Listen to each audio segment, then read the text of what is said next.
Good afternoon. My name is Scott Redler, Chief Strategic Officer at TeachForLive.com. Welcome to today's recap and look ahead. So first day of the quarter in the bag, and the computers did a really good job fishing for some stops. What do I mean by that? I mean that the first part of the day, Dow was down 100 plus points. The S&P was down. We broke below, Friday's low. They took out, a few levels and tried to figure out, where some of the stops are, some of the, the weaker hands. And listen, I'm one of those weaker hands. First day down after 4 days up into resistance, I definitely reduced risk in the first hour.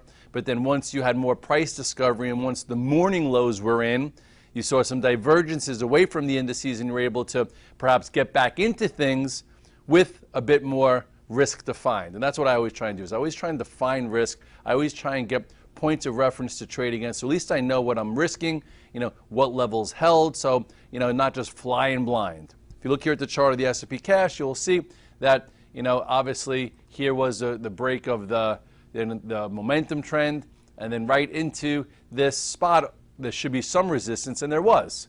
So for me, I had a few levels written down, okay? Let's expand this. One of them being Friday's low, right? Friday's low is right here. Actually, we opened a little bit below it, okay? And then you had the Thursday low, which was 23.58, and then you had this, which was 23.52. So if you got stopped out within this box, once you came down and tested near the 50-day, you might have been able to buy versus a low versus, getting stopped out all the way near the bottom end of the range. Okay, it all depends on how active you are. If you said, hey, I'm, not going to get out unless we break and close below the 50-day, then you don't have to do anything. But if you're trading actively, and you enjoy to move from, 23.35 up into resistance, you could reduce here because you never truly know what's going to happen next. I was short the IWM overnight. That was much weaker. Why would that be a candidate to short? Came right into this trend line also.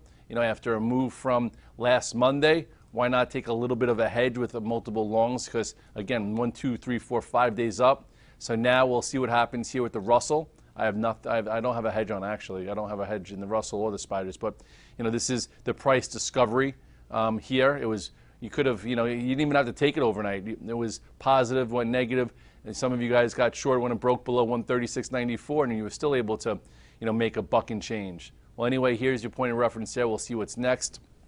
The banks had a very big travel range.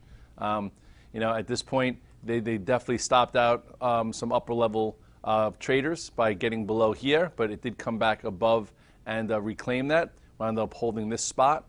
Okay, so it's still kind of in the game here.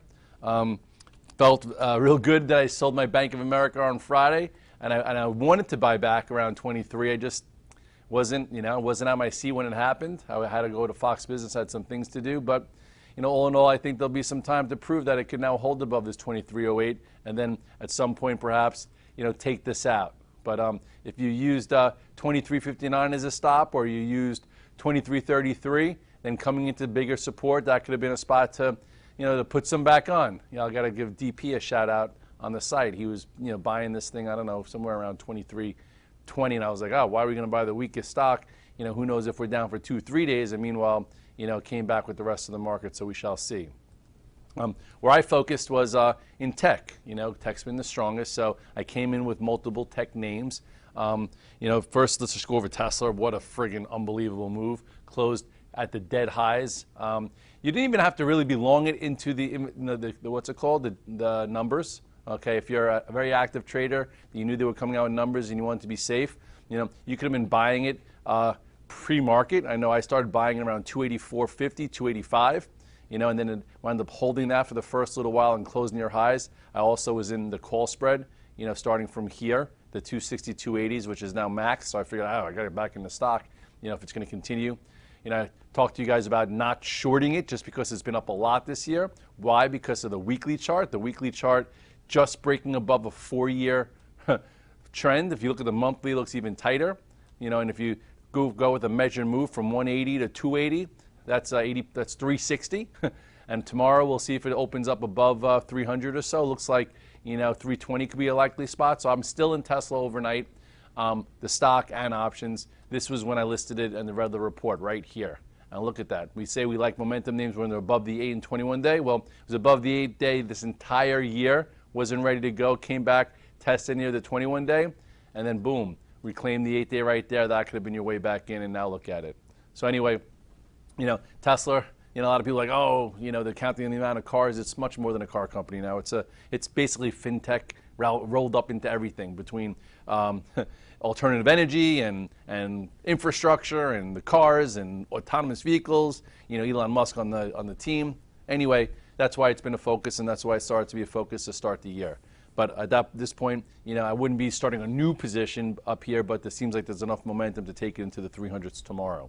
One of my other focuses today was Google. I didn't come in with Google, and I figured, perhaps, let's go back to the daily chart. It could play some catch up because, if you remember, there was some media talk about, ad spending on YouTube because there's some dirty videos out there, et cetera, et cetera. So I said, once it gets above this spot, it could play some catch up back to highs. So when the market pulled in the morning, I had some bids in the options because they're pretty spready. So I wanted to buy on the bid so I didn't have to take an offer in options, and it wound up being okay. Now we'll see if it works its way back to earnings. I think the earnings are 27th. I bought the April 28th, the 50s and 60s. So we'll see. And I'll also trade the stock. Amazon's been unbelievable for a lot of you guys. I missed it, and I'm a little upset about it, but I'll live. Here was that 863-ish, 862-ish area for the breakout. I tried it here. Didn't lose money, but got out of the way, and then I just didn't have the wherewithal to revisit there. And some of you guys that did, that said, hey, I don't care that I was just up 3 days. I'm buying it at a breakout. The computers did, and now look at it. So my note, if you're in it from the start of the year when it cleared here, you know what? My price target was 1,000. Unfortunately, I am not. I am not. What's the word? Experiencing the gains of it, but that's my role as an offense coordinator for you guys because I have multiple different products. Hopefully you're in it. NVIDIA was a little weaker this morning. Kind of still hung in there though. I traded around the position. I went out long it. Still held above the 8 and 21 day, still held above that. Just if you're trading it for momentum, there's just no momentum yet. It's got to get above this 110 to go. You had 2 spots to get in it. Some of you guys bought it on the red dog reversal here or the red dog reversal there, so you're not getting chopped up. At this point, looks as if it's still hanging out just fine. I did get stopped out at 108.40, which was the Friday low, but then I got back into it off the low, and that's sometimes what I do. I use a point of reference, and then when I see some kind of new point of reference, so I get out, and then basically if you look here, NVIDIA made its low at 11.25. Look when the spiders made its low. Spiders made its low, I guess kind of the same price or same time, so it rallied with it, so it's just in line. But anyway, I'm still in NVIDIA. We'll see what happens next. BABA, I'm also still in. It's not acting phenomenal, but we'll see what happens here. You go to the daily chart, and it's still, hanging around. It's just doing what BABA does. You just can't play it for power. You can only play it for a buyable pullback, and it's still holding the 8-day, and it's still above the 21-day, which still makes it, somewhat strong in my book. Obviously, swing traders and guys for big size might have gotten in when the descending channel was broken or bought against this gap up after earnings, but now it's still hanging here. I still think it looks good with time. Apple's probably been my best trader for me in March. What's it called? If you look here, Apple did not even get below Friday's low. So a lot of sectors got below Friday's low, and Apple held in there right away. So I'm still in Apple, and I do think if there's something or a candidate to make another move here, if you remember, this was the focus last Monday, bought it on the dip into this. We were able to add it there, and now you have another bull flag type setup. So we'll see if you could buy versus here, or at least we have some price discovery, and maybe some volume comes in. We'll be able to add to highs there. What else? Some of you guys are looking at ECIA. I didn't buy it, but it does look like it's trying to be a little perkier. As it, I don't know, just one of these old names that we traded, and it's kind of above the 8 and 21 day for now, so maybe it goes. Oh, XLE held that 69. They shook the tree a little bit here, like everything, and now at least you have a new point of reference for the week. If you bought it, here's your weekly pivot to trade against, and then at some point, if it does want to trade better in Q2, okay, it's going to have to really get above this and stay above this. So, in short, I wrote my full note. Hopefully you remember Redler All Access, and you get to read all my my levels, because a lot of the lower levels all held. The upper levels, if you got stopped out, then you try lower levels and you save yourself the middle part of the pain. A lot of the names that have been stronger stayed stronger, which helped the tape today. We had some price discovery. We'll see if how we open tomorrow and see if some new monthly funds, new quarterly funds come in. There's still a lot of headlines out there. We still have earnings in a week and a half away, so you have to be very specific on your prices.